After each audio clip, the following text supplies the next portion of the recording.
धन्यवाद माननीय सभापति महोदय।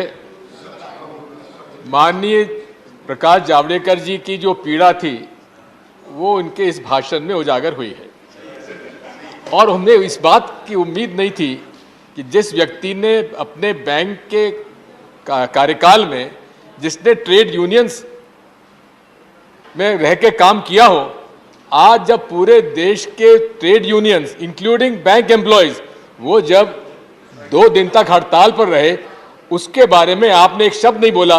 प्रकाश जावड़ेकर जी, कहीं ना कहीं कमी रही है। या तो आपने जो यहां जानकारी दी उसमें कमी है या आपने माननीय ट्रेड यूनियंस की भावना को नहीं समझा है।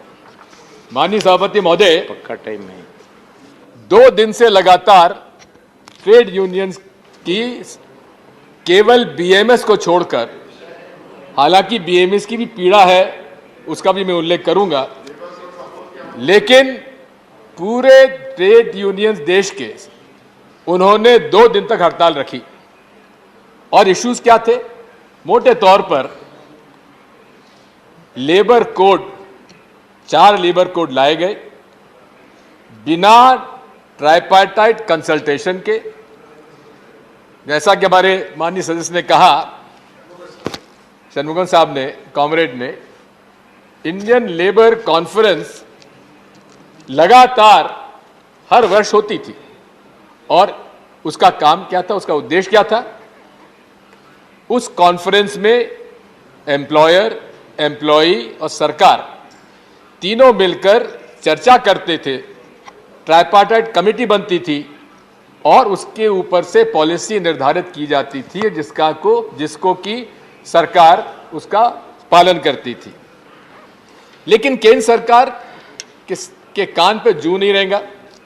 लगातार हड़ताल हो रही है, लगातार नाराजगी हो रही है, लेकिन सरकार की तरफ से, माननीय श्रम मंत्री जी की तरफ से भी कोई ना उनको बुलाया गया, ना बातचीत की गई, ना उस पर कोई उन्होंने टिप्पणी की।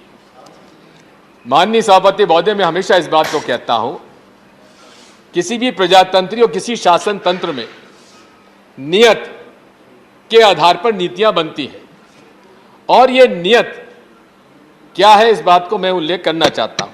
उनकी मांग क्या थी? लेबर कोड समाप्त करो, निजीकरण समाप्त करो, शासकीय संपत्तियों को बेचना बंद करो और महंगाई कम करो। इसमें कौन सी ऐसी मांग थी जिस पर कि आप चर्चा नहीं करा सकते थे? मैं हमेशा इस बात को कहता आया हूं, भारतीय जनता पार्टी मूल तौर पर, आज से नहीं शुरू से, यह पब्लिक सेक्टर के खिलाफ रही। जब पंडित जवाहरलाल नेहरू बड़े बड़े पब्लिक सेक्टर यूनिट्स डाल रहे थे, उस समय तत्कालीन जनसंघ इसका विरोध करती थी क्योंकि वो कॉरपोरेट के पक्ष में रही है, गरीबों के खिलाफ रही है, किसान और मजदूरों के खिलाफ रही है और उनकी ये चारों बातें उनकी नीति में आप उसको देख सकते हैं। यदि 2014 से लेकर आज तक अगर आप देखेंगे तो गरीब गरीब होता जा रहा है, अमीर अमीर होता जा रहा है।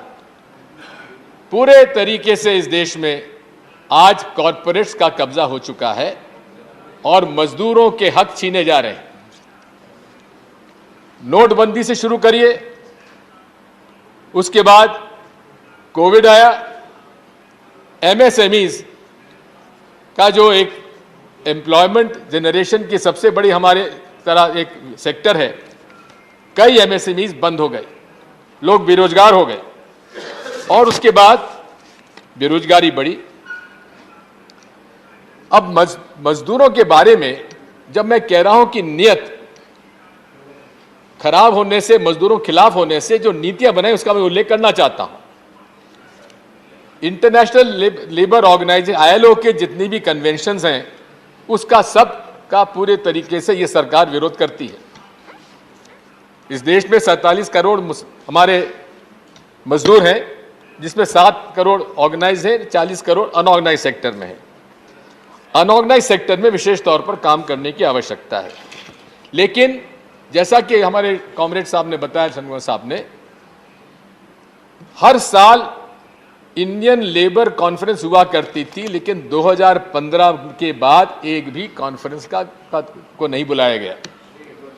और यही नहीं, उसमें माननीय प्रधानमंत्री जी ने वादा किया था कि हम ट्रेड यूनियन से चर्चा करने के बाद ही कोई नियम या कानून बनाएंगे।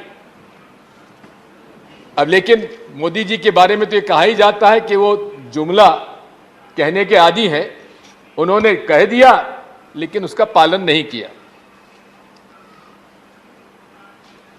44 मजदूरों के हित में जो कानून 1927 से आज तक ब्रिटिश हुकूमत के समय से बने थे, उनको समाप्त करके 4 लेबर कोड बनाए गए। और उसमें विशेष तौर पर अगर आप देखेंगे, पूरे लेबर कोड में एम्प्लॉयर्स के प्रति अनेक कदम उठाए गए, कुछ सुझाव दिए गए। और माननीय, मैं आपसे अनुरोध कर रहा हूं, ये धीरे चलती रहा, जो लेबर कोड आपने बनाए वेजेस के लिए, सोशल सिक्योरिटी के लिए, industrial relation, operational safety, health, working conditions आदि के लिए, जिसका की विरोध स्वयं भारतीय मजदूर संघ ने किया। और भारतीय मजदूर संघ ने जो अपने उसमें कहा है कि हमें उम्मीद नहीं थी कि हमारे सुझाव नहीं माने जाएंगे। मैं इस बारे में उल्लेख करना चाहता हूं कि पूरे तरीके से उन्होंने कहा कि हमें निराशा हुई है। हमने फर्स्ट लेबर कोड के बारे में जो बातचीत की थी, जो सुझाव दिए थे, उसके बारे में कोई सीरियसली बातचीत नहीं हुई। और इसलिए हम सेकंड जो लेबर कोड के बारे में जो बात करनी थी, उसके बारे में हमने बातचीत नहीं करी। जब भारतीय मजदूर संघ आपका विरोध कर रहा है माननीय, तो सरकार अपने पुराने दोस्तों को छोड़ के और पुराने विचारधारा के लोगों को छोड़कर एक नए कॉरपोरेट रास्ते पे जा रही है। अब ये कॉरपोरेट संघ बन चुका है भारतीय जनता पार्टी के अंदर, जो कि इस पूरे देश के कॉरपोरेट सेक्टर के लिए काम कर रहा है। माननीय सभापति महोदय, मैं आपसे अनुरोध करना चाहता हूं कि माननीय मंत्री जी ने अभी मुझे टोक कर कहा कि हमारा कंसल्टेशन हुआ। और किससे कंसल्टेशन हुआ? आप इंडियन लेबर कॉन्फ्रेंस की आप बैठक नहीं बुला रहे हैं, मीटिंग नहीं बुला रहे हैं, ट्राइपार्टाइट मीटिंग कमेटी की मीटिंग नहीं कर रहे हैं। कंसल्टेशन क्या हुआ? और कंसल्टेशन पहले, कंसल्टेशन के बाद जो आपको सुझाव दिए, आपने माना कहां? उसके बारे में अगर आपने उनको थोड़ा सा तरजीह दी होती तो आज ये हालत नहीं होती जिनको 2-2 दिन तक भूख हड़ताल पे बैठे हुए थे वो लोग। इसी के साथ साथ मैं आपसे अनुरोध करना चाहता हूं कि सबसे पहले उन्होंने जो फिक्स टर्म एम्प्लॉयमेंट का हुआ करता था, प्रोविजन था, जो कि अंग्रेजी हुकूमत के समय से चला हुआ था, उसको उन्होंने हायर एंड फायर के अंदर कन्वर्ट कर दिया। यानी कि पूरे तरीके से एम्प्लॉयर के विवेक पर छोड़ दिया, जब रखना रखो, जब निकालना निकालो। आखिर हमारा पूरे देश के अंदर, आज से नहीं पूरे इंटरनेशनली, जो इंटरनेशनल लेबर कन्वेंशन के प्रोविजंस हैं कि इनके हितों के लिए नियम और कानून बनाना चाहिए, उसका पूरा उल्लंघन किया है। इसी के साथ साथ इन्होंने ये भी तय कर लिया, पहले किसी भी ट्रेड यूनियन को रजिस्टर कराने के लिए उसका अधिकार था, वो अधिकार भी छीन लिया। और पूरे तरीके से किसी भी व्यक्ति को ट्रेड यूनियन नया बनाना, गठन करना है, तो ये रजिस्ट्रार के ऊपर होता है, उस पर अधिकार दे दिया कि आपके विवेक पर छोड़ते हैं, आपको करना है तो करिए, ना करना तो ना करिए। आखिर रजिस्ट्रार जो शासकीय अधिकारी कर्मचारी है, वो कॉर्पोरेट के और एम्प्लॉयर के हक में होगा कि मजदूरों के हक में होगा? यहां तक आपने छीन लिया, जब ट्रेड यूनियन का गठन ही आप नहीं करने दे रहे हैं। अनरजिस्टर्ड जो हमारे अनऑर्गेनाइज्ड लेबर है, उसके अंदर आज आवश्यकता है नए ट्रेड यूनियंस बनाने की, लेकिन आपने उसका अधिकार ही छीन लिया, तो आगे आप कैसे काम कराएंगे? दूसरी बात, इन्होंने स्ट्राइक करने पर या किसी बात पर एम्प्लॉय नाराज हो जाए तो उसकी एब्सेंस का वेजेस डिडक्ट करने का अधिकार आपने दे दिया। इसी के साथ साथ आपने जो यस ना विथ पिनल प्रोविजंस। इसी के साथ साथ फिक्सेशन ऑफ मिनिमम वेजेस, 1957 से पॉलिसी चली आ रही थी, उसको आप लोगों ने चेंज किया और जिसका भारतीय मजदूर संघ ने पूरा विरोध किया, लेकिन उसमें आप लोगों ने फिर से एक बार एम्प्लॉयर के हाथ में ये अधिकार दे दिया कि मिनिमम वेजेस क्या होने चाहिए। इसी के साथ साथ यदि आप देखेंगे तो भारतीय मजदूर संघ ने इस बात को कहा था कि रेप्टकॉस जजमेंट जो हुआ था 1991 में, उसके आधार पर आप मिनिमम वेज तय करिए, हम लोग उसको स्वीकार करने के तैयार हैं, लेकिन उस पर भी आपने तरजीह नहीं दी गई। माननीय सभापति महोदय, ट्रेड यूनियंस ने जब देखा कि सरकार नहीं सुन रही है तो उन्होंने पार्लियामेंट की लेबर एम्प्लॉयमेंट की स्टैंडिंग कमेटी के सामने प्रतिवेदन दिया और स्टैंडिंग कमेटी की रिपोर्ट 2017 की अगर आप देखेंगे तो उसमें काफ़ी चीज़ों के बारे में उन्होंने बात कही है। मैं विशेष तौर पर इसका उल्लेख करना चाहता हूं कि ESIC में जिस प्रकार का एरियर्स है, अगर आप देखेंगे तो उनमें लगभग 4,460 करोड़ का एरियर्स है 2021 में। ये स्टैंडिंग जो हमारी स्टैंडिंग कमेटी की रिपोर्ट है 21-22, उसका मैं उल्लेख आपके सामने कर रहा हूं। इसकी रिकवरी के मामले में आपकी का मंत्रालय बहुत उसका उदासीन है, क्योंकि ज्यादा से ज्यादा एम्प्लॉयर जो कि इस मामले में उदासीन है, उनसे आप रिकवरी नहीं कर रहे हैं, तो आप किसके पक्ष में हैं? एम्प्लॉयर के पक्ष में है या मजदूर के पक्ष में है? यस, आपके मंत्रालय जो है हुजूर एम्प्लॉयर के लिए नहीं बनी है मंत्री महोदय, ये मजदूरों के हित के लिए बनी है। और उसमें हम स्टैंडिंग कमेटी ने प्रस्ताव दिया था कि 50,000 से जुर्माना बढ़ाकर आप 10 लाख रुपए किए, आपने वो भी नहीं किया। कैसे कह सकते हैं कि आपकी ये पूरी सरकार जो है आज मजदूरों के पक्ष में काम कर रही है? सभापति महोदय, इसी के साथ मैं आज कहना चाहता हूं कि इन्होंने gratuity employers contribution to the gratuity जो कि 4.8 to 5% हुआ करती थी, उसमें कोड में रिकमेंड किया गया कि 2% कर दी जाए। क्यों कर दी जाए? ये क्या मजदूर के हित में लेबर कोड में आपने प्रोविजन किया है? इसी के साथ साथ आपने उनका प्रोविडेंट फंड का इंटरेस्ट भी ऑल टाइम लो कर दिया है 8.1%।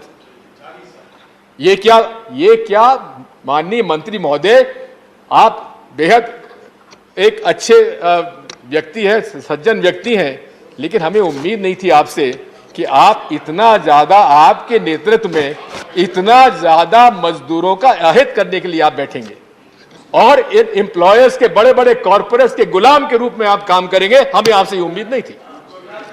मैं आपसे कहना चाहता हूं, यही नहीं है, आपका एक प्रस्ताव और है कि अभी तक शेयर मार्केट के अंदर का एक सीलिंग था 15%, उसको भी बढ़ाने का आपने प्रस्ताव दे दिया। शेयर मार्केट में खेलो और अपने हिसाब से मार्केट, और उसके अंदर शेयर मार्केट में खेलो, नुकसान किसका होगा? इधर आपने इंटरेस्ट कम कर दिया और उधर आपने उसके स्पेकुलेशन के अंदर डाल दिया। नुकसान किसका हो रहा है? पैसा आपका है क्या कि केंद्र सरकार का पैसा है? ये मजदूर की गाड़ी कमाई का पैसा मानी, इसको आप लोगों ने फिर से स्पेकुलेशन में डाल के उसका अहित किया है। मैं और हम अनुरोध करना चाहता हूं कि इसके भी सिक्योरिटी का जो इसका एडमिनिस्ट्रेशन है, उसको आपने NSSC का आपने गठन किया है, जिसके अध्यक्ष को प्रधानमंत्री बनाया गया है। अब प्रधानमंत्री जी इसका जो उनके जो इंटरेस्ट है लेबर के, हमें तो कम से कम जो मौजूदा प्रधानमंत्री हैं उन पर तो विश्वास नहीं कभी वो मजदूरों के हित में बात करेंगे या काम करेंगे। पूरे तरीके से वो कॉरपोरेट्स के हाथ में खेल रहे हैं, क्योंकि उनके राज में कॉरपोरेट्स के जिस रूप से प्रगति हो रही है, और विशेषकर कुछ ऐसे लोगों की जिनके उनकी निकटता जग जाहिर है, मैं समझता हूं कि ये इसका एडमिनिस्ट्रेशन जो है लेबर मिनिस्ट्री के पास रहे, कोई दिक्कत नहीं है, हमें कोई आपत्ति नहीं हो कि आप उसके चेयरमैन हो, लेकिन प्रधानमंत्री को चेयरमैन होने की क्या जरूरत है? उनके पास और कोई काम नहीं है क्या? ये इसमें कंसोलिडेशन होगा सेंट्रल गवर्नमेंट का। इसी तरह से कि भारतीय मजदूर संघ ने 2018 में बयान दिया कि none of its major objections to the first draft, I'll take another 2-3 minutes, उसमें उन्होंने पालन नहीं किया। इसी तरह से ईपीएफ का भी मैंने आपको बता चुका हूं। अब मैं परफॉर्मेंस रिव्यू के बारे में कहना चाहता हूं। परफॉर्मेंस क्या है? आपके लेबर वेलफेयर स्कीम का बजटरी प्रोविजन 20% घटाया गया। नेशनल चाइल्ड लेबर प्रोजेक्ट का -75% इसको घटाया गया। टोटल एम्प्लॉयमेंट जनरेशन प्रोग्राम का 69% घटाया गया। रिवाइज इंटीग्रेटेड हाउसिंग स्कीम का फाइनेंशियल टारगेट 89 करोड़ का आपने अभी तक 10 करोड़ खर्च किया है। हेल्थ स्कीम के अंदर भी आपने कम किया है। एजुकेशन की बात हमारे माननीय मंत्री, हमारे भूतपूर्व मंत्री जी कर रहे थे। 47 करोड़ से घटा टारगेट से 16 करोड़ किया है। इसी तरह से NGLP grant in aid scheme में 110 का टारगेट था, 83,000 हुए। इस तरह से हर तरह से परफॉर्मेंस भी इनका बेहद कमजोर रहा है। इसी तरह से मैं 2 बातें और आपसे कहना चाहता हूं। लाइफ इंश्योरेंस कॉर्पोरेशन का उल्लेख मैं करना चाहता हूं माननीय आपको। लाइफ इंश्योरेंस कॉर्पोरेशन का यदि आप देखेंगे तो मोदी जी की सरकार आने के बाद जहां एजेंट्स में कमी आई है, उसी तरह से हमारे जितने कस्टमर्स थे उनमें कमी आई है। लगभग 17.48% कमी एजेंट्स में कमी आई है और 2014 में कस्टमर्स थे 32 करोड़ और घटकर रह गए 29 करोड़। इनकी नीतियों के कारण पब्लिक सेक्टर यूनिट्स में आप उनकी प्रॉफिटेबिलिटी कम होती जा रही है, ताकि LIC का निजीकरण करने का उनका जो उद्देश्य है उसका पूरा हो सके। मैं 2-3 बातें आपसे और करना चाहता था। Please sir. प्राइवेटाइजेशन के अंदर जो हमारा एक सेंट्रल इलेक्ट्रॉनिक्स लिमिटेड थी, उस जो कि मूल तौर पर इंदिरा गांधी जी ने 1984 में उसको सोलर सेल्स बनाने के लिए उसका गठन किया था, उसको ऐसी कंपनी को बेच दिया जिसका कि कोई टेक्निकल उसमें वो था नहीं। लीजिंग फाइनेंस कंपनी को गाजियाबाद की आसपास की जमीन के लिए उसको बेच दिया गया। आखिर ये हो ही रहा है कि पूरे जायदाद को बेचकर ये अपना काम चलाना चाहते हैं। मैं विशेष तौर पे आपसे नोट करना चाहता हूं कि इस मामले में मैं माननीय हमारे जावड़ेकर जी ने अभी जो कहा था स्किलिंग के बारे में, मेरा आपसे अनुरोध है, मैं प्रधानमंत्री जी से अनुरोध करूंगा कि लेबर एम्प्लॉयमेंट के मिनिस्ट्री के साथ ही स्किल डेवलपमेंट मिनिस्ट्री को भी साथ जोड़ा जाना चाहिए। Implementation of apprentice and also trade वगैरह के लिए, पॉलिटेक्निक्स वगैरह के लिए इसमें ITS का पूरा लेबर के पास शुरू से रहा है, उनको इसके साथ हटाना गलत था। Thank you Digvijay Singh ji. Only sir one thing, मैंने मंत्री से अनुरोध किया है, इंटक हमारी कांग्रेस की जो लेबर ऑर्गेनाइजेशन उसके साथ बड़ा भेदभाव किया जा रहा है। मैंने माननीय मंत्री से अनुरोध किया है कि आपका जो जनरल वेरिफिकेशन होना था 2011 से 14 से पेंडिंग है, उसका आप अनाउंस क्यों नहीं करते हैं? हमारे इंटक के रिप्रेजेंटेटिव्स को इनवाइट नहीं किया जाता हमारे इसमें ट्राइपार्टाइट मीटिंग के अंदर। इसलिए माननीय अध्यक्ष, मैं आपसे निवेदन करना चाहता, सभापति महोदय, इस मामले में आपको देखने की आवश्यकता है। बहुत बहुत धन्यवाद।